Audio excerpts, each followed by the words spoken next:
Hello everyone, my name is Riddhi and हम लोग PSR optional course discuss कर रहे हैं। और पीएसआर ऑप्शनल में जैसे जो भी अलग अलग टॉपिक्स हम पढ़ेंगे, तो कोई भी टॉपिक के लिए दो चीज़ें हमें हमेशा ध्यान रखनी है। एक है यूपीएससी का सिलेबस, जो हमेशा आपके साथ होना चाहिए, क्योंकि इसी को आप बेस बनाओगे। पहले देखोगे कि क्या क्या टॉपिक्स हैं जो हमें प्रिपेयर करने हैं।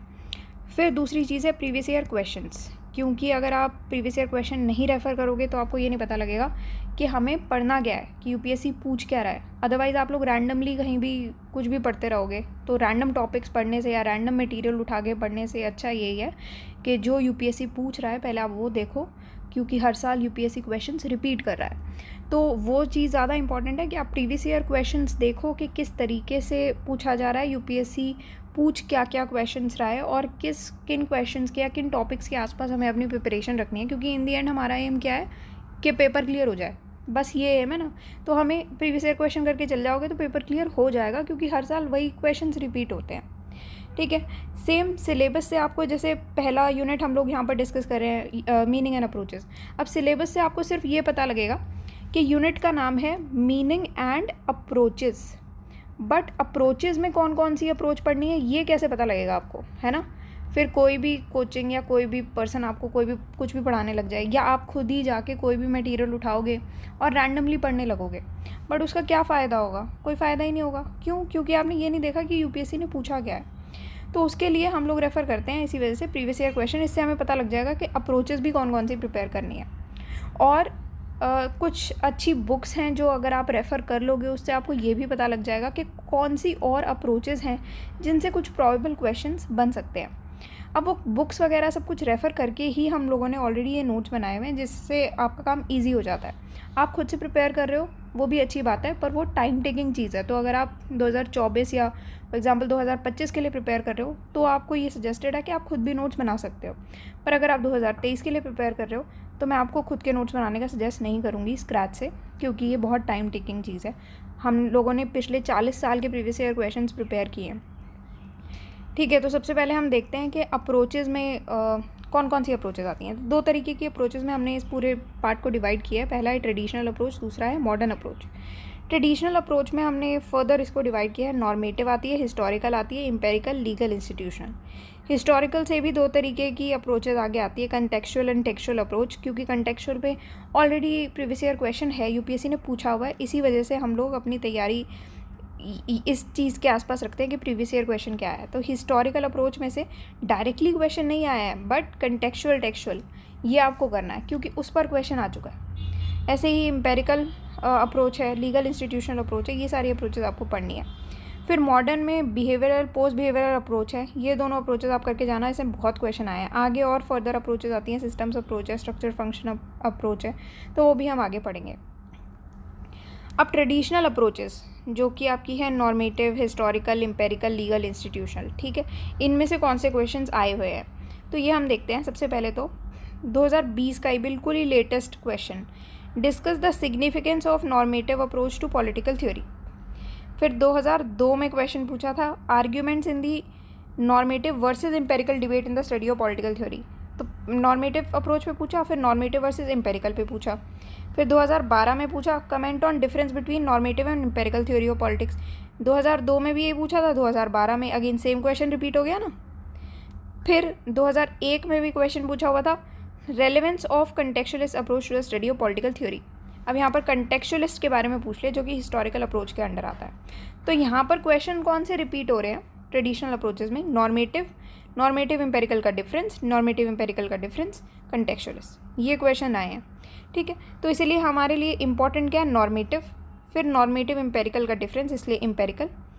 हिस्टोरिकल में कंटेक्चुअल, टेक्सचुअल भी हम लोग पढ़ेंगे क्योंकि प्रोबेबल क्वेश्चन बनता है। लीगल इंस्टीट्यूशन एक एक्स्ट्रा अप्रोच है, जो कि बुक्स रेफ़र करके हम लोगों ने ये अप्रोच जो है इसके बारे में हम पढ़ेंगे, क्योंकि एक अप्रोच है, देखो। ठीक है, तो सिलेबस का पार्ट है, इसीलिए हमें प्रिपेयर करके जानी है, चाहे कोई क्वेश्चन आया हो चाहे नहीं आया हो। बट सिंस आज तक कोई क्वेश्चन नहीं आया है, पिछले 40 सालों में कोई क्वेश्चन नहीं आया, तो इसीलिए मैं आपको ये सजेस्ट करूँगी, इस क्वेश्चन को, इस अप्रोच को आप लास्ट के लिए रख लो, जब टाइम बचे तब ये पढ़ जाना। और जो इम्पॉर्टेंट है वो है नॉर्मेटिव, एम्पेरिकल, हिस्टोरिकल, ये तीनों तो ज़रूर पढ़ जाना। ये था ट्रेडिशनल अप्रोचेज़ में। मॉडर्न अप्रोचेज़ में भी मैं आपको बता दूंगी, बिहेवियरल और पोस्ट बिहेवियरल अप्रोचेस से तो क्वेश्चंस भरे पड़े हैं और सेम ही क्वेश्चंस भरे पड़े हैं, तो यहीं से पूछता है। तो ये पार्ट जो है ना वो आप बिल्कुल मिस नहीं कर सकते, यूपीएससी के लिए बहुत इंपॉर्टेंट पार्ट है, ये पढ़ना ज़रूरी है आपके लिए, बहुत ज़रूरी है इनफैक्ट। ठीक है, ये ज़रूर प्रिपेयर करके जाना। अप्रोचेज़ वाला आपको बिल्कुल बाय हार्ट याद होना चाहिए, बार बार रटो इसको, बार बार लिख लिख के देखो। ठीक है, क्योंकि क्वेश्चन ऑलरेडी यहाँ पर हम लोगों ने आंसर्स दिए हुए हैं, नॉर्मेटिव अप्रोच के बारे में ऑलरेडी पूरा कंटेंट है, इसी को ही याद करो, लिखो, वापस लिख के देखो, रटना है आपको बेसिकली, तो हो जाएगा। क्योंकि सेम ही क्वेश्चन है, दोबारा भी पूछेगा, क्या पूछेगा, नॉर्मेटिव अप्रोच का सिग्निफिकेंस पूछ लेगा या नॉर्मेटिव एम्पेरिकल का डिफरेंस पूछ लेगा, यही आने वाला है। तो नॉर्मेटिव अप्रोच के बारे में थोड़ा सा देख लेते हैं। तो सिंपल लैंग्वेज में मैं आपको अगर बताऊं, या मैंने आपको पहले भी लेक्चर्स में बताया, नॉर्मेटिव का जो आप लिंक करते हो ना, वो आप करते हो वैल्यूज़ से, फिलॉसफी से, एथिक्स से, ठीक है, मॉरल वैल्यूज़, आपके मॉरल से। तो इन सब चीज़ों से आप नॉर्मेटिव अप्रोच को लिंक करते हो। Normative approach is all about values, your philosophy, ethics, morals, इन सब से रिलेटेड है। क्या होना चाहिए, व्हाट ऑट टू बी, ठीक है, क्या है से कोई लेना देना नहीं है, क्या है एक अलग चीज़ है, बट होना क्या चाहिए, क्या हो सकता था इस चीज़ में। अगर मान लो कहीं किसी जगह पे वॉर हो गई, तो ये वॉर होनी चाहिए थी, ये वॉर जस्टिफाई है या नहीं जस्टिफाइड है, क्या ये होनी चाहिए थी, इसको ऑल्टरनेटिव क्या होना चाहिए था, क्या हो सकता था। तो ये सब चीज़ों से डील करता है normative approach. All in all एक वैल्यू बेस्ड अप्रोच है। अब पढ़ लेते हैं कि इसके बारे में क्या लिखा है। नॉर्मेटिव अप्रोच बेसिकली अपना इंक्लिनेशन बताता है कि एक ऑर्डर में जैसे चीज़ें अरेंज्ड होती हैं, अरेंजमेंट ऑफ थिंग्स, एक ऑर्डर बना रहता है, और वो ऑर्डर या अरेंजमेंट ऑफ थिंग्स आता कहाँ से है, जब भी हमारा एक कमिटमेंट रहता है, हमारी एक मॉरल ड्यूटी है, हमें करना ही करना है, उसकी तरफ जो हमारा कमिटमेंट है वहाँ से आता है, या फिर एक यूनिवर्सल नेसेसिटी है, भाई ये तो हमें करना ही करना है, तो वहाँ से आता है। तो इसी वजह से यहाँ से ये सारा नॉर्मेटिव अप्रोच जो है वो बनता है। तो जो अंडर करेंट है नॉर्मेटिव अप्रोच का, वो क्या, कौन कौन से क्वेश्चंस इंक्लूड करता है, मैन का नेचर कैसे है, मैन की वैल्यूज़ कैसे है, फ़िलॉसफीज़ कैसी है, एथिक्स कैसे है, क्या हमें करना चाहिए, वही सेम लाइंस पर नॉर्मेटिव अप्रोच डील करता है। तो जो ट्रेडिशन है पॉलिटिकल थ्योरी का, ये बेसिकली नॉर्म्स और स्टैंडर्ड पर बेस्ड जितने भी क्वेश्चन है उनसे डील करता है, ताकि वैल्यूज़ का अप्रेजल हो सके। तो ओकेजनली नॉर्मेटिव अप्रोच को कभी कभी आप कह सकते हो एम्पेरिकल पॉस्टुलेशंस पर भी बेस करना पड़ता है, कि फॉर एग्जांपल अगर कोई भी वॉर हुई थी तो उसके कॉजेज़ क्या थे, पहले वो तो पता करेंगे ही ना, तभी तो कॉजेज़ से ही पता लगा पाएंगे कि होनी चाहिए थी, नहीं होनी चाहिए थी, वॉर जस्टिफाइड है, अनजस्टिफाइड है, या फिर वॉर के और ऑल्टरनेटिव क्या हो सकते थे। तो ये सब चीज़ों से कभी कभी नॉर्मेटिव अप्रोच को भी एम्पेरिकल पॉस्टुलेशंस पर बेस करना पड़ता है, ताकि ये पता लगाया जा सके कि कैसे और क्या थी एक पर्टिकुलर सिचुएशन, ठीक है, और स्टेट ऑफ अफेयर्स जो है कंट्री में, उनको क्या होना चाहिए था, और कुछ ऑल्टरनेटिव होना चाहिए था या नहीं हो सकता था। अब सिग्निफिकेंस क्या है नॉर्मेटिव अप्रोच पे, देखो सबसे पहले तो आप इंट्रोडक्शन आपने दे दिया, अब सिग्निफिकेंस पे क्यों हम पूछ रहे हैं, 2020 का क्वेश्चन है, significance of normative approach to political theory, इसी वजह से हम ये पढ़ रहे हैं। तो जो सेंट्रल आइडिया है नॉर्मेटिव अप्रोच का वो यही है कि अगर हम, चाहे हम पॉलिटिक्स की स्टडी करें या फिर किसी स्टेट को एनालाइज करें, या फिर फंक्शंस क्या हैं स्टेट के, उनको हम इस तरीके से देखें, चाहे पॉलिटिक्स की स्टडी हो, एनालिसिस ऑफ स्टेट हो, या फंक्शंस हो, उन तीनों चीज़ों को, ठीक है, 1, 2 एंड 3, तीनों चीज़ों को हम इस नज़र से देखें कि क्या होना चाहिए, क्या है वो नहीं, क्या होना चाहिए।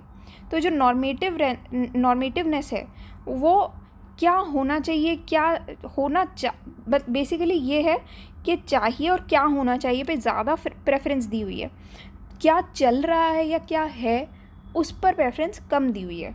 नॉर्मेटिवनेस का मतलब ही वही हो गया। तो यहाँ पर क्या है कि कुछ यूनिवर्सल वैल्यूज़ हो गई, या नॉर्म्स हैं, या प्रिंसिपल्स हैं, उनको स्टेट मशीनरी के थ्रू कुछ रियलाइजेशंस जो हैं वो होनी चाहिए लोगों के अंदर, वैल्यूज़, नॉर्म, प्रिंसिपल्स पर बेस्ड होना चाहिए स्टेट मशीनरी। तो नॉर्मेटिव अप्रोच जो है वो अब इसका सिग्निफिकेंस क्या है कि जो भी आइडिया है उसके मतलब को अंडरस्टैंड करने में हेल्प करता है, और असेंस के लिए हेल्प करता है। और यहाँ पर फोकस क्या किया जाता है, ऑट टू बी पर, ठीक है, क्या होना चाहिए, क्या है पर नहीं, अगेन वही सेम चीज़ है, ठीक है। कोई भी आइडिया आप लेके आओगे, नॉर्मेटिव अप्रोच सबसे पहले किस पर फोकस करेगा कि आइडिया है क्या, ठीक है, इसका मतलब क्या है, इसका इंपॉर्टेंस क्या है। फिर राइट और रॉन्ग के बीच का डिफरेंस जो है वो आपकी हेल्प कर देगा नॉर्मेटिव अप्रोच, कि आपका एक सेंस ऑफ वर्च्यू आपके अंदर लेके आएगा, सही क्या है गलत क्या है आपको पता लग जाएगा, और एक पॉलिटिकल आइडियल भी सेट कर देगा आपके लिए। अब इसमें नॉर्मेटिव अप्रोच अगर आ जाती है, उसमें नॉर्मेटिव इश्यूज़ की स्टडी भी आ जाती है। इसमें एक प्रिस्क्रिप्टिव और फ्यूचरिस्टिक अप्रोच है नॉर्मेटिव अप्रोच की।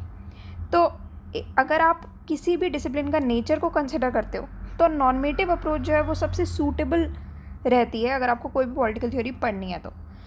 अब थिंकर्स के पर्सपेक्टिव से देखा जाए कि थिंकर्स ने क्या क्या बोला है नॉर्मेटिव अप्रोच के बारे में, तो लियो स्ट्रॉस की बात करें अगर सबसे पहले, तो इनके बारे में हम लोग लास्ट लेक्चर्स में भी पढ़ चुके हैं। तो लियो स्ट्रॉस ने भी काफ़ी स्ट्रांगली एडवोकेट किया है नॉर्मेटिव थ्योरी के केस में। उन्होंने कहा है कि पॉलिटिकल थिंग्स जितनी भी हैं वो बाय नेचर या तो आप उसको अप्रूव करोगे, आप डिसअप्रूवल दे दोगे उसको, ठीक है। और ये बहुत मुश्किल हो जाता है अगर आपको किसी भी और टर्म्स में उसको जज करना पड़े। अगर आपको गुड या बैड की टर्म्स में जज करना पड़े आप कर लोगे, जस्टिस या इनजस्टिस की टर्म्स में जज करना पड़े कर लोगे, बट और अगर कोई टर्म्स में जज करना पड़े डिफ़िकल्ट हो जाएगा आपके लिए, राइट। तो पॉलिटिकल थिंग्स जितनी भी हैं बाय नेचर उसको आप अप्रूव कर सकते हो, डिसअप्रूव कर सकते हो। जॉन रॉल्स ने अ थ्योरी ऑफ जस्टिस में एक केस है उनका, ठीक है। तो वहाँ पर उन्होंने ये कहा है कि लॉजिकल और मॉरल पॉलिटिकल थ्योरीज जो है आपको एम्पेरिकल फाइंडिंग्स में मिल जाएंगी, ठीक है, क्योंकि empiricism is all about data, scientific data, facts, तो उसमें आपको लॉजिकल मॉरल पॉलिटिकल थ्योरी तो मिल जाएंगी।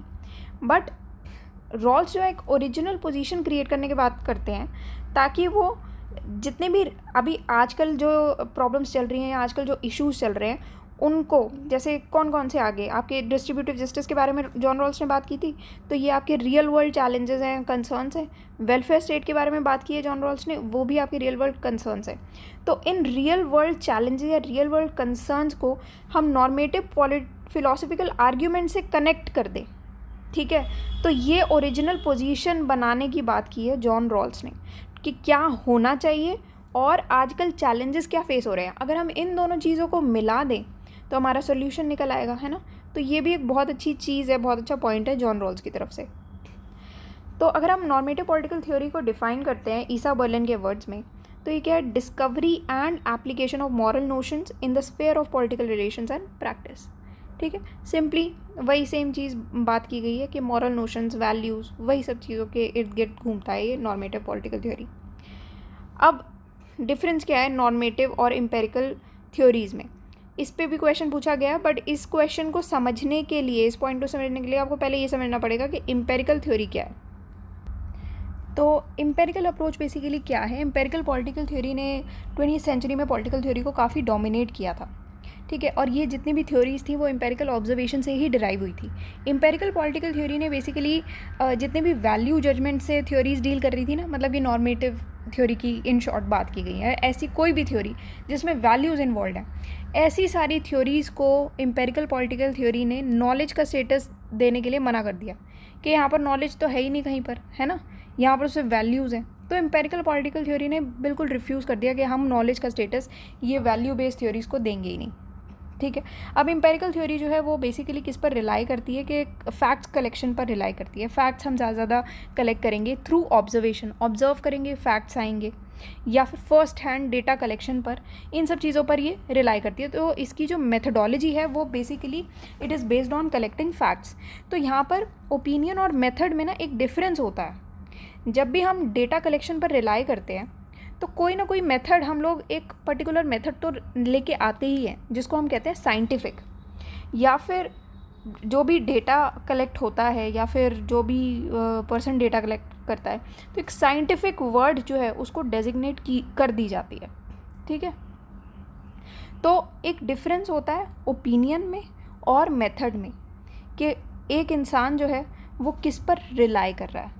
तो ये एम्पेरिकल प्रोजेक्ट जो है पॉलिटिकल थ्योरी में, ये एम्पेरिसिस थ्योरी ऑफ नॉलेज पर रिलाई कर रहा था, प्रिमाइज कर रहा है। जिसमें ये कहा जाता है कि ये एक फुल ब्लोन क्राइटेरिया है अगर आपको टेस्ट करना है कि किस में सच्चाई है और किस में फॉल्सहुड है, मतलब कौन सी चीज़ सही है, कौन सी चीज़ गलत है, या ट्रूथ है, फॉल्स है। ठीक है, तो ये जो पूरा असेंस है क्राइटेरिया का, ये एक्सपेरिमेंटेशन पर बेस्ड है, वेरिफिकेशन प्रिंसिपल्स पर बेस्ड है। पर यहाँ पर अगेन वर्च्यू जो है ना, इसका रोल आपको मिसिंग लगेगा, वो हम आगे समझ लेंगे, बट वर्च्यू का रोल यहाँ पर मिसिंग लग रहा है। यहाँ पर तो आपको सिर्फ डेटा के बेस पर बताया जा रहा है ना, इसमें कोई मॉरल वैल्यूज़ या फैक्ट्स तो इन्वॉल्व है ही नहीं। तो ये इन सब चीज़ों के बारे में बात कर रहा है।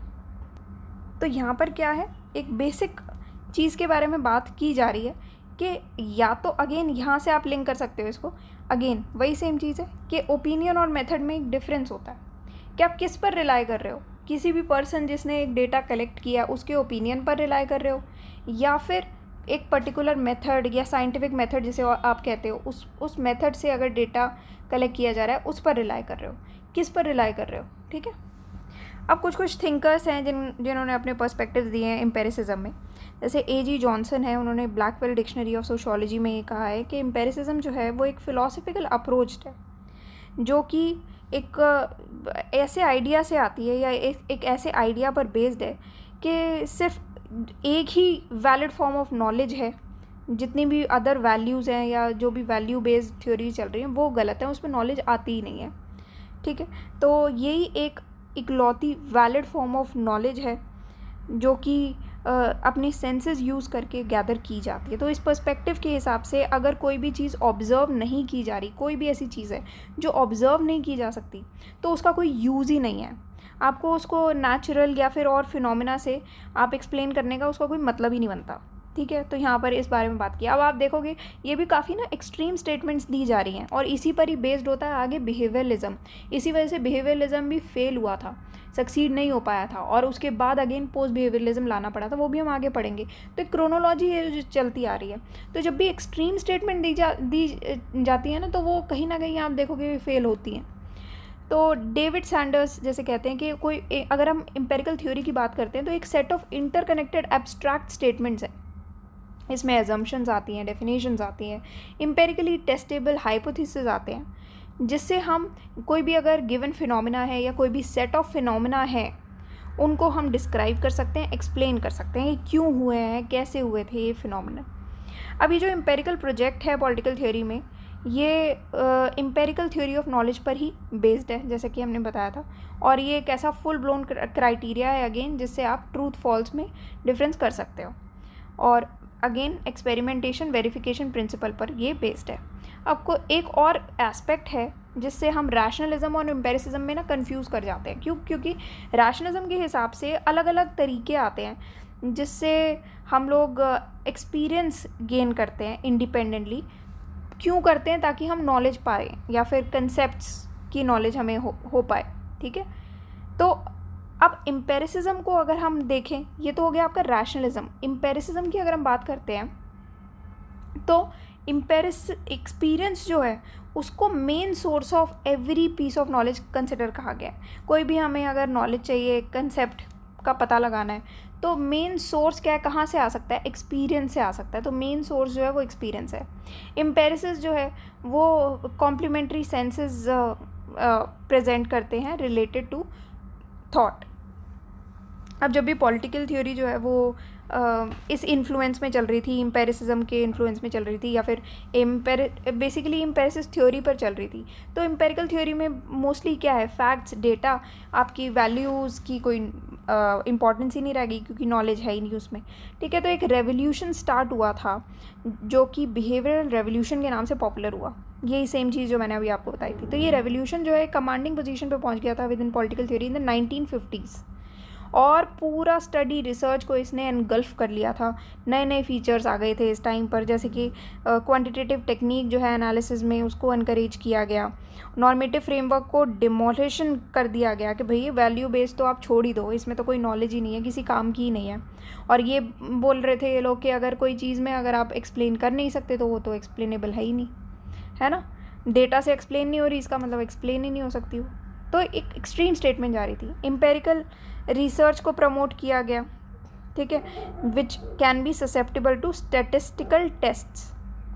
देन आप हिस्ट्री ऑफ आइडियाज़ को एक्सेप्ट ही नहीं कर रहे, रिजेक्ट करी जा रहे हो। फिर माइक्रो स्टडी पर आप फोकस कर रहे हो, ठीक है।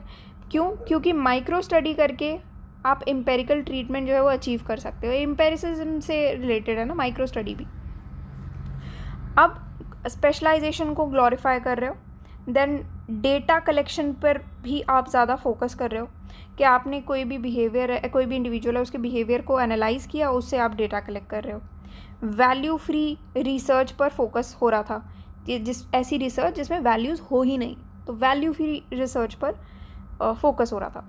अब कार्ल पॉपर जो है उन्होंने एक ही सेट अ न्यू मूड। कैसे? वो एक नया प्रिंसिपल लेके आए, फॉल्सिफिकेशन का principle as a criterion of scientific knowledge. उन्होंने आर्ग्यू किया कि नॉलेज जो है वो कंजेक्चरल है, टेंटेटिव है and far from final truth. मान लो आज की अगर कोई स्टेटमेंट हम लोग दे देते हैं जो कि आज के टाइम पे करेक्ट है, पर जैसे जैसे टाइम चेंज होता जा रहा है वैसे वैसे वो हो सकता है ना स्टेटमेंट आगे जाके इनकरेक्ट हो जाए। जैसे अगर पुराने टाइम में हम ये कहते, आज से बहुत सालों पहले अगर हम कहते कि अरे आप हम लोग एरोप्लेन नाम की तो कोई चीज़ हो ही नहीं सकती है ना, तो वो या है ही नहीं, अगर उस टाइम पर जो है वो ये चीज़ जो है वो बहुत ही वैलिड होती, क्योंकि उस टाइम नहीं थी। अब आज के टाइम पे अगर आप ये बोलोगे तो उसका उस बात का कोई मतलब नहीं रह गया, इनवैलिड हो गई। तो वो क्या है कि बेसिकली एक फॉल्सिफिकेशन का क्राइटेरिया है, ये साइंटिफिक नॉलेज पर बेस्ड है कि जितनी भी नॉलेज है that is far from final truth. तो अब फिलॉसफी ऑफ साइंस में जो ब्रेक थ्रू आया था वो कौन कौन से ऐसे थिंकर्स थे जिन्होंने साइंटिफिक थ्योरी में ब्रेक थ्रू लाए थे? थॉमस कन, एमायर लैकेटोस, देन मैरी हेस। कन्स की एक बुक थी the structure of scientific revolution. उसमें बेसिकली जितनी भी पॉजिटिविस्ट थ्योरी थी उसके शॉर्टकमिंग्स, फेलियर्स के बारे में बताया गया और ये डिमॉन्स्ट्रेट किया गया कि कैसे जितने भी कॉग्निशंस हैं वो इंटर सब्जेक्टिव कम्युनिकेशन के मीन्स से या as a means of intersubjective communication dependent है ऑन अंडरस्टैंडिंग एंड इंटरप्रिटेशन। तो जितने भी कॉग्निशन है वो अंडरस्टैंडिंग इंटरप्रिटेशन पर ही डिपेंड करते हैं, तभी आप इंटर सब्जेक्टिव कम्युनिकेशन कर सकते हो। वही सेम चीज़ के बारे में बात की हुई है। अब एम्पेरिकल अप्रोच को क्रिटिसाइज़ भी किया गया है। तो कौन कौन से ऐसे थिंकर्स थे जिन्होंने क्रिटिसाइज़ किया? सबसे पहले तो पीटर विंच, अल्फ्रेड शिस, देन चार्ल्स टेलर। इन्होंने एक नया पर्सपेक्टिव लाया जिसमें ये कहा कि अगर आपको सोशल साइंस को पढ़ना है तो उसमें बहुत सारी प्रॉब्लम्स हैं और दो प्रॉब्लम्स को स्पेशल अटेंशन मिलनी चाहिए। सबसे पहला है कि जितनी भी साइंसेस हैं वो एक तरीके की इंटरप्रेटिव अंडरटेकिंग है और इसी वजह से वो एक उनके पास एक थ्योरी आता है, थ्योरी लेडन नेचर है ऑफ ऑल अंडरस्टैंडिंग। और जो ऑब्जेक्ट है सोशल साइंस का वो सब्जेक्टिव है, जिसका क्या मतलब हुआ कि एक एजेंट जो कि एक सेल्फ इंटरप्रेटिंग सोशल बीइंग है, ठीक है। अब आपका एक्सपीरियंस अलग होगा, मेरा एक्सपीरियंस अलग होगा, तो क्या है सोशल साइंस जो है वो डिस्टिंक्टिवली सब्जेक्टिव है। इसी वजह से अगर आपको सोशल साइंस की प्रॉब्लम के बारे में जानना है इस पर्सपेक्टिव से स्नोबॉल्स इनटू अ डबल हेमिनेटकस। तो अगर आपको सोशल साइंस की प्रॉब्लम्स पे जाना है वो तो वेरी कर जाएंगी ना। तो यहाँ पर वही सेम चीज़ के बारे में बात की है। तो ये जो नई अप्रोच आई इसने क्या था, अंडरस्टैंडिंग की प्रॉब्लम आ गई, अब इंटरप्रिटेशन की प्रॉब्लम आ गई और इस बात का इशू हो गया कि कैसे आप एक कभी भी आप कोई भी सब्जेक्ट उठा रहे हो उस पर अगर आप डिस्कशन करोगे तो एक symbolic world of the subject into the discussion आप कैसे देखोगे, ठीक है। तो एक न्यू मीनिंग जो है interpretive project of the political theories by sensitising them to a symbolic world. इसी वजह से अगर कोई चीज़ प्रॉब्लम में आती है वो सिर्फ इसलिए नहीं थी कि उसका मतलब नहीं समझ में आ रहा, अंडरस्टैंडिंग का प्रॉब्लम हो रहा है। अंडरस्टैंडिंग का प्रॉब्लम यहाँ पर हो क्यों रहा था, यहाँ पर पूरी बात में कहा क्या गया है कि कभी भी अगर आपको कोई भी इशू आ रहा है या पॉलिटिकल प्रॉब्लम आ रही है या फिर आपको कोई भी सोशल प्रॉब्लम आ रही है तो यहाँ पर वर्ड का इंटरप्रिटेशन नहीं हो पा रहा है या फिर कोई भी सेंटेंस का आप अंडरस्टैंड नहीं कर पा रहे हो। क्यों नहीं आप अंडरस्टैंड कर पा रहे हो? क्योंकि यहाँ पर सारा फैक्ट बेस्ड है, वैल्यू बेस्ड है ही नहीं। तो यहाँ पर जो मैंने आपको बोला था ना कि यहाँ पर वर्च्यू में प्रॉब्लम आएगी वो यही है, आप ये बता सकते हो what is true and what is false, but आप ये नहीं बता सकते क्या सही है या क्या गलत है, क्या होना चाहिए क्या नहीं होना चाहिए। ये बताना बहुत मुश्किल है। क्यों? क्योंकि आप मतलब ही नहीं समझ पाए ना पूरी चीज़ का और आप आगे एक्सप्लेन भी नहीं कर पाओगे, ठीक है। तो आप सिर्फ ये नहीं है कि आप मतलब नहीं समझ पाए बट कि आप आगे समझा भी नहीं पाओगे अब इसका मतलब। तो ये आपका है एम्पेरिकल अप्रोच आपने पढ़ी। तो आपको ऑल इन ऑल मतलब समझ में आ गया कि यहाँ पर ये वैल्यू से दूर रह रहे हैं अभी लोग। अब हम पढ़ लेते हैं कि normative empirical theories of politics में डिफरेंस क्या है। तो सोशल साइंस में दो वर्ड्स बनते हैं, एक है नॉर्मेटिव, दूसरा एम्पेरिकल। नॉर्मेटिव और एम्पेरिकल नॉलेज जो है दोनों ही बहुत अलग अलग चीज़ें हैं। नॉर्मेटिव स्टेटमेंट्स क्या हैं, जजमेंटल हैं, जबकि एम्पेरिकल स्टेटमेंट्स क्या है, प्योरली इन्फॉर्मेशन पर बेस्ड है और फैक्ट्स पर बेस्ड है, तो वो जजमेंटल नहीं कह सकते आप उसको। नॉर्मेटिव थ्योरी किसके बारे में बात करता है, कोई भी ऐसे क्वेश्चन जिसमें नॉर्म स्टैंडर्ड्स आ जाते हैं, ठीक है, जिससे वैल्यूज़ निकल के आती हैं। जबकि एम्पेरिकल अप्रोच जो है वो क्या हुआ था, क्यों हुआ था। नॉर्मेटिव अप्रोच क्या करता है कि क्या होना चाहिए था, ये इन सब चीज़ों पर बात करता है। तो यहाँ पर जितनी भी अजम्पशंस के बारे में बात की जाती है वो हमेशा वैलिड नहीं होती, बिकॉज बहुत बार ऐसा हो जाता है कि दो अप्रोच ओवरलैप भी हो जाती हैं। जैसे कि अभी मैंने आपको बताया था कि नॉर्मेटिव अप्रोच में क्या होता है, ये भी एम्पेरिकल पॉस्टुलेशंस पर कभी कभी बेस हो जाती हैं, ये जानने के लिए कि कैसे या एक पर्टिकुलर सिचुएशन क्या थी, ठीक है, ताकि आप फर्दर ये बता पाओ कि एक इस पर्टिकुलर सिचुएशन को होना क्या चाहिए था, कि एक स्टेट ऑफ अफेयर्स जो है कंट्री में क्या हो सकते थे। तो ये सब चीज़ें बताने के लिए आपको ये भी जानना ज़रूरी पड़ेगा कि क्या हुआ था, क्यों हुआ था, ठीक है, तो अब या फिर कैसे हुआ था, तो वो चीज़ आपकी एम्पेरिकल पॉस्टुलेशन से ही आपको समझ में आएगी। अब एम्पेरिकल अजम्पशंस कोई और ऐड करते हैं, तो नॉर्मेटिव अप्रोच जो है वो सोशल वैल्यू सिस्टम भी उसमें आता है, मॉरल स्टैंडर्ड्स भी आता है। तो उसकी वजह से वो एक पर्टिकुलर सोसाइटी में जितनी भी आपकी सोशल वैल्यूज़ हैं, मॉरल स्टैंडर्ड्स हैं, तो ये सब चीज़ों को कंप्राइज करता है नॉर्मेटिव अप्रोच, ठीक है, जिसकी वजह से आगे फर्दर क्वेश्चंस जो हैं वो सेटअप होते हैं। तो फॉर इंस्टेंस अगर हम अगेन यहाँ पर भी सेम एग्जांपल दिया हुआ है, अगर हम इशू ऑफ वॉर डील करते हैं, कोई भी वॉर हो गई, ठीक है, तो उसमें नॉर्मेटिव अप्रोच क्या डील करेगा कि सबसे पहले तो वो एम्पेरिकल अजम्पशंस पे जाएगा, एम्पेरिसिज्म से उसको क्या पता लग जाएगा एम्पेरिकल अप्रोच से कि वॉर हुआ कैसे था, क्या कॉज थे वॉर के, या फिर प्रोस्पेक्ट्स ऑफ पीस जो है वो क्या थे या क्या हो सकते थे। फिर नॉर्मेटिव क्वेश्चन भी आ जाएगा कि वॉर जो है वो होना चाहिए था, अगर आपको एक इंटरनेशनल डिस्प्यूट को रिजॉल्व करना था, क्या वॉर ही एक तरीका बचा था, क्या वॉर वो जस्टिफाइड था या जस्टिफाइड नहीं था। तो नॉर्मेटिव अप्रोच जो है वो अपना इंक्लिनेशन इसी तरफ हाईलाइट करती है एक स्पेसिफिक अरेंजमेंट ऑफ थिंग्स या ऑर्डर पर, ठीक है, कि आपका एक मॉरल ड्यूटी, एक यूनिवर्सल नेसेसिटी है, इन्हीं सब से निकल के आती है आपकी नॉर्मेटिव अप्रोच। तो अब यहाँ पर एक और चीज़ है, नॉर्मेटिव अप्रोच जो है वो जितनी भी हिस्ट्री है, व्यूज़ ऑफ हिस्ट्री को अकाउंट में लेती है। अगर आपको कोई भी चीज़ को जानना है, समझना है, या किसी भी चीज़ में आपको कंक्लूजन पे पहुँचना है, कोई भी सोशल फिनोमिना आ गया, तो उसमें आपको हिस्ट्री जाननी ज़रूरी है। फॉर एग्ज़ाम्पल अगर एक स्टडी जो है लीनियर व्यू ऑफ हिस्ट्री पर बेस्ड है, तो उसमें क्या अज्यूम किया जाता है कि वर्ल्ड जो है वो एक बेटर पॉजिटिव फ्यूचर की तरफ आगे बढ़ रहा है। तो यहाँ पर एंट्रोपिक व्यू ऑफ हिस्ट्री की अगर हम बात करते हैं तो वो दिखता है कि वर्ल्ड जो है वो कॉन्स्टेंटली नीचे जा रहा है, ठीक है, in the process of regression है। अब साइक्लिक व्यू ऑफ हिस्ट्री की बात करते हैं तो ये एज्यूम करता है कि इसका कोई नथिंग ऑफ सब्सटैंटिव सिग्निफिकेंस, ठीक है, कोई बहुत अच्छा खासा सिग्निफिकेंस नहीं है, कुछ भी बहुत ज़्यादा चेंज नहीं होता है, एक्सेप्ट जो लोग ऊपर हैं आज वो नीचे आ जाते हैं, जो नीचे हैं वो ऊपर चले जाते हैं, और ये वेज क्या होते हैं, किस तरीके से लोग ऊपर पहुंच जाते हैं, ठीक है, तो बस ये चीज़ होती है। तो ये यहाँ पर पर्टिनेंट है ये एक्सप्लेन करना कि नॉर्मेटिव स्टेटमेंट जितनी भी होती हैं वो एम्पेरिकल टेस्टिंग के बियॉन्ड चली जाती हैं, उसको आइडेंटिफाई नहीं किया जाता, एक्सप्लेन नहीं किया जा सकता, वेरीफाई नहीं किया जा सकता, बल्कि अगर कोई पर्सन कुछ कर सकता है तो वो अप्रिशिएट कर सकता है या फिर डिराइड कर सकता है जो भी अंडरलाइंग नॉर्म है या पॉइंट ऑफ व्यू है फिलोसोफर का या आइडियोलॉग का, इसलिए हिस्ट्री ऑफ व्यू ज़रूरी। अब आपका एम्पेरिकल थ्योरी क्या है, सिंपलेस्ट टर्म्स में एम्पेरिकल पॉलिटिकल थ्योरी जो है वो एक्सप्लेन करता है कि क्या है ऑब्जर्वेशन के थ्रू व्हाट इज़। तो इस अप्रोच में स्कॉलर्स जो हैं वो एक हाइपोथेसिस जनरेट करते हैं जिससे हम एक्सप्लेनेशन प्रोवाइड कर सकते हैं कुछ फिनोमिना के लिए, जो कि वो पर्टिकुलर एक्सप्लेनेशन आप एम्पेरिकली टेस्ट कर सकते हो with the help of data और ऑब्जर्वेशंस। तो साइंटिफिक नॉलेज जो है वो वैल्यू फ्री होनी चाहिए, ठीक है, उसी से बारे में बात करता है एम्पेरिकल थ्योरी। एम्पेरिसिज्म जो है वो ये एड्रेस करता है कि क्या है, ठीक है, और क्या हो सकता है फ्यूचर में और क्यों हो सकता है। वो ये नहीं डील करता है कि कोई भी चीज़ जो है वो अच्छी है या बुरी है, या फिर ये चीज़ यूज़फुल हो सकती है, ठीक है, कि ये डिटर्मिनेशंस करने में, तो ये सब गुड और बैड से डील नहीं करता, वो उसका काम नहीं है। उसका काम क्या है, ये बताना कि ये क्या था, क्यों था, ठीक है, तो ये या फ्यूचर में ये क्या होगा, क्यों होगा, ठीक है। फैक्ट्स, वैल्यूज़, इन पर बेस्ड है, अच्छे बुरे का उसको समझ नहीं है। एम्पेरिसिज्म जो है वो एम्पेरिकल एविडेंस के रोल पर ज़्यादा एम्फेसाइज करता है कि आप आइडियाज़ अगर फॉर्म करना चाहते हो एम्पेरिकल एविडेंस पर बेस्ड होने चाहिए, रादर देन आप जस्ट कोई भी आइडियाज़ और ट्रेडिशंस अपने मन से ले आओ।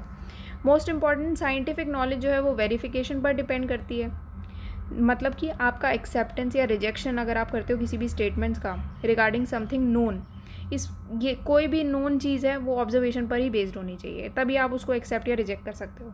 अदरवाइज़ आप किस बेसिस पे रिजेक्ट कर रहे हो, सिर्फ आपका मन किया उस बेसिस पे, है ना, तो वो चीज़ भी नहीं हो सकती है। तो इसीलिए साइंटिफिक नॉलेज जो है वो वेरिफिकेशन पर डिपेंड करती है। इसलिए हम कहते हैं कि जो अपर क्लासेस में जितने भी लोग होते हैं उनके पास पॉलिटिकल पावर ज़्यादा होती है, जबकि लोअर स्ट्रेटा में जितने भी मेंबर्स हैं उनके पास पावर कम होती है, पॉलिटिकल पावर कम होती है। अगर हम ये लाइन बोल रहे हैं तो इसका कोई टैंजिबल एविडेंस होना चाहिए अगर हम इस स्टेटमेंट को बोल रहे हैं, अदरवाइज़ ऐसे ही हम अपने मन से बोलने लगे तो वो चीज़ तो नहीं काम करेगी, राइट। तो अब 18th सेंचुरी के एनलाइटनमेंट के टाइम पे ऐसे दो थिंकर्स हैं जैसे George Berkeley in England and David Hume in Scotland, ये लीडिंग एक्सपोनेंट्स थे एम्पेरिसिज्म के। और लेट 17th सेंचुरी में जॉन लॉक, जो भी अगेन इंग्लैंड में थे, इनके बारे में आपको पता होना चाहिए, तो उन्होंने भी डोमिनेंस ऑफ एम्पेरिसिज्म के बारे में बात की थी इन ब्रिटिश फिलॉसफी। तो ये जो एम्पेरिकल प्रोजेक्ट है वो एम्पेरिसिस थ्योरी ऑफ नॉलेज पर ही बेस्ड है, जो कि अगेन वही सेम चीज़ों के बारे में बात करता है, consist of truth and falsehood. अब नेक्स्ट अगर हम बात करें कि कंपैरिजन क्या है नॉर्मेटिव एम्पेरिकल अप्रोच के बीच में, तो नॉर्मेटिव अप्रोच जो है वो सब्जेक्टिव है जबकि एम्पेरिकल अप्रोच ऑब्जेक्टिव है। तो अगर हम स्कॉलर्स के व्यू के हिसाब से बात करते हैं तो नॉर्मेटिव अप्रोच के हिसाब से जैसे कि पॉलिटिकल फिलॉसफी है, ये क्या है कि फिलोसोफर की जो फॉन्डनेस है रिलेटेड या कंसर्न अबाउट अ वैल्यू या कुछ वैल्यूज़ के हिसाब से जो फॉन्डनेस है वैल्यूज़ की तरफ फिलोसोफर की, उसको रिवील करता है नॉर्मेटिव अप्रोच। तो एक स्कॉलर जो है वो एक्सेप्ट भी कर सकता है या फिर रिजेक्ट भी कर सकता है ये जो फॉन्डनेस है फिलोसोफर की for that set of values. तो यहाँ पर कोई रैशनल आर्ग्यूमेंट नहीं हो सकता इस पूरे मैटर में, जो कि एक एक्सट्रीम व्यू भी है आप कह सकते हो, ठीक है, क्योंकि सिर्फ ये एक अपनी फॉन्डनेस के हिसाब से चल रहा है ना। तो नॉर्मेटिव अप्रोच जो है वो प्रिस्क्रिप्टिव है, दूसरी चीज़ है, और एम्पेरिकल अप्रोच जो है वो डिस्क्रिप्टिव है। तो अगर हम इसको नॉर्मल शब्दों में बोलें तो नॉर्मेटिव अप्रोच जो है वो एसेंशियली ये कंडीशंस बताता है, स्टैंडर्ड्स बताता है जो कि ह्यूमन बींग्स के द्वारा ही क्रिएट किए गए हैं, और ये चेंज भी हो सकते हैं डिपेंडिंग अपॉन सोशल रिक्वायरमेंट्स। जैसे जैसे सोशल रिक्वायरमेंट्स चेंज होती हैं वैसे वैसे लोगों के बनाए हुए जो कंडीशंस हैं, स्टैंडर्ड्स हैं, वो भी चेंज होते रहेंगे, है ना। तो अगर आप नॉर्मेटिव अप्रोच की तरफ आप स्टिक करोगे तो उसमें आपको क्या पता लगेगा कि मॉरल वैलिडिटी आप पता लगा सकते हो, और राइट कोर्स ऑफ एक्शन क्या होना चाहिए ये आप सजेस्ट कर सकते हो। अब नॉर्मेटिव अप्रोच के फेवर में अगर आप आर्ग्यूमेंट देते हो तो इसका मतलब ज़रूरी नहीं है कि आप एम्पेरिकल अप्रोच को पूरी तरीके से रिफ्यूट कर रहे हो। अगर आपको किसी भी अप्रोच की सिग्निफिकेंस या वैलिडिटी को रिकॉग्नाइज़ करना पड़े या ऐसी कोई नीड आए सोशल साइंसेस में, तो वो भी करनी चाहिए। तो यहाँ पर ये सिग्निफिकेंस जो है अलग अलग अप्रोचेस की, इसको रिकॉग्नाइज़ करना तो बहुत ज़रूरी है ही, ठीक है। तो कुछ और अजम्पशंस भी हैं जो कि एसेंशियली नॉर्मेटिव हैं बट एम्पेरिकली वैलिड भी हैं, ठीक है। तो अगर आप ये एक स्टेटमेंट लेते हो, for example, corruption ought to end in order to make the functioning of the government transparent and pro people, मतलब कि करप्शन को ख़त्म होना ही पड़ेगा अगर आपको गवर्नमेंट की फंक्शनिंग को और ट्रांसपेरेंट या प्रो पीपल बनाना है। तो इस तरीके की जो स्टेटमेंट है तो देखो नॉर्मेटिव अजम्पशन पर ही बेस्ड है, इम्पेरिकल टेस्टिंग को भी पर ये सेटिस्फाई करती है। क्यों? क्योंकि ये एक वेरीफिएबल डेटा पर ही बेस्ड है, तभी तो हमने ये एक ऐसी स्टेटमेंट दे दी ना कि करप्शन को अगर ख़त्म करना है तो ये चीज़ होनी चाहिए, ठीक है। तो एक वेरीफिएबल डेटा पे तो बेस्ड है ही कि वर्किंग ऑफ गवर्नमेंट्स कैसा चल रहा है वर्ल्ड में। अब यहाँ पर एक ऐसे सिस्टम, पॉलिटिकल सिस्टम भी बना सकती है ये जिसमें मिनिमम करप्शन हो, तो ऐसा एक गवर्नमेंट भी बना के दे सकती है ये, जो ट्रांसपेरेंट भी हो और लोगों के वेलफेयर के तरफ भी कमिटेड रहे, ठीक है। तो इस पूरे वेरीफिएबल डेटा से कि हमने एक बार ये स्टेटमेंट को वेरीफाई कर दिया कि करप्शन नहीं होना चाहिए, ठीक है, या गवर्नमेंट में कैसा चल रहा है, पूरे दुनिया में गवर्नमेंट जो है वो करप्शन पर ही बेस्ड है, और ये भी हमने पता लगा लिया और प्रूव कर सकते हैं कि अगर एक पॉलिटिकल सिस्टम में ये सब चीज़ें ना हो, करप्शन ना हो, तो एक पॉलिटिकल सिस्टम या गवर्नमेंट बेटर बन सकती है और ट्रांसपेरेंट और प्रो पीपल बन सकती है। तो जो एम्पेरिकल डेटा है वो बेसिकली एक ऑपोजिट चीज़ शो करता है कि ऑपोजिट जो है वो ट्रू हो सकता है in case of wide spread corruption in a political system. अगर बहुत ज़्यादा करप्शन होगी तो चीज़ें ख़राब हो जाएंगी, गवर्नमेंट ख़राब हो जाएगी। जबकि जो नॉर्मेटिव अप्रोच है वो अंडरस्कोर करता है प्रोबेबल कोर्स ऑफ एक्शन को, ठीक है, तो वैल्यू पर बेस्ड है, अगेन वही सेम चीज़। फॉर एग्जांपल अगर एक नॉर्मेटिव स्टेटमेंट है वो एक प्री एमिनेंस ऑफ वैल्यूज़ जैसे कि ट्रूथ है, गुड, ब्यूटीफुल या कोई भी ऐसी चीज़ को इस्टेब्लिश करता है तो उसने अपना पर्पस सर्व कर दिया। जब तो नॉर्मेटिव अप्रोच जो है वो एक वेरी वैल्यूएबल अप्रोच है, particularly in social sciences. Empirical theory normative theory के बीच का सिंपल डिफरेंस है, यहाँ पर आप पढ़ सकते हो। यहाँ पर एम्पेरिकल थ्योरी क्या बात करती है, डिस्कवर एंड डिस्क्राइब फैक्ट्स के बारे में, यहाँ पर डिटरमाइन एंड प्रिस्क्राइब वैल्यूज़ के बारे में। तो फैक्ट्स और वैल्यूज़ का सबसे पहले तो डिफरेंस है। और फैक्ट वैल्यू डाइकोटमी पर भी एक क्वेश्चन पूछा जा चुका है, बट वो हम आगे पढ़ेंगे, बिहेवियर अप्रोच के कंटेक्स्ट में पूछा था। अब it is concern with is, ठीक है, it is concern with ought to be, should be, it is concern with sense experience, ठीक है। और यहाँ पर क्या ये एक्सप्रेस करता है कि कोई भी पर्टिकुलर टाइप ऑफ ऑर्डर है जो कि एक मॉरल प्रिंसिपल या आइडिया से कमिटेड है, ठीक है, तो उसकी तरफ ये ज़्यादा प्रेफरेंस देता है। Arguments in support of it can be verified empirically, आप इसको एम्पेरिकली वेरीफाई कर सकते हो, बट यहाँ पर नॉर्मेटिव अप्रोच के केस में वेरीफाई नहीं कर सकते एम्पेरिकली आपको इसको, ठीक है। क्यों नहीं कर सकते, क्योंकि यहाँ पर क्या है कि फिलोसोफर की फॉन्डनेस या वैल्यूज़ या मॉरल्स, इन सब को तो वेरीफाई नहीं किया जा सकता ना, बट हाँ फैक्ट्स या डेटा है उसको आप वेरीफाई ज़रूर कर सकते हो। अब एम्पेरिकल अप्रोच कुछ ऐसी चीज़ों के बारे में बात करता है जिसकी कोई इंस्ट्रूमेंटल वैल्यू हो, ठीक है, मतलब कि which is a means to some higher end, कुछ किसी जगह पर तो हम पहुँचे, कुछ तो हम अचीव करें, ठीक है, तो ऐसी कोई चीज़ की जानी चाहिए। जबकि normative theory on the other hand ये इस चीज़ के बारे में बात करता है जो कि एक इंट्रिंसिक वैल्यू, इंस्ट्रूमेंटल वैल्यू नहीं, इंट्रिंसिक वैल्यू को सर्व करता है, ठीक है। तो यहाँ पर आप वर्ड्स पकड़ सकते हो। नॉर्मेटिव अप्रोच क्या है, इंट्रिंसिक वैल्यू, जो कि अपने आप में एक एंड है, जैसे ट्रूथ है, गुड है, ब्यूटीफुल है, तो उसने अपना पर्पस सर्व कर दिया यहाँ पर, वेरी सिंपल। अब एम्पेरिकल अप्रोच ऑब्जेक्टिव है जबकि नॉर्मेटिव अप्रोच सब्जेक्टिव है। ये डिस्क्रिप्टिव है, प्रिस्क्रिप्टिव है।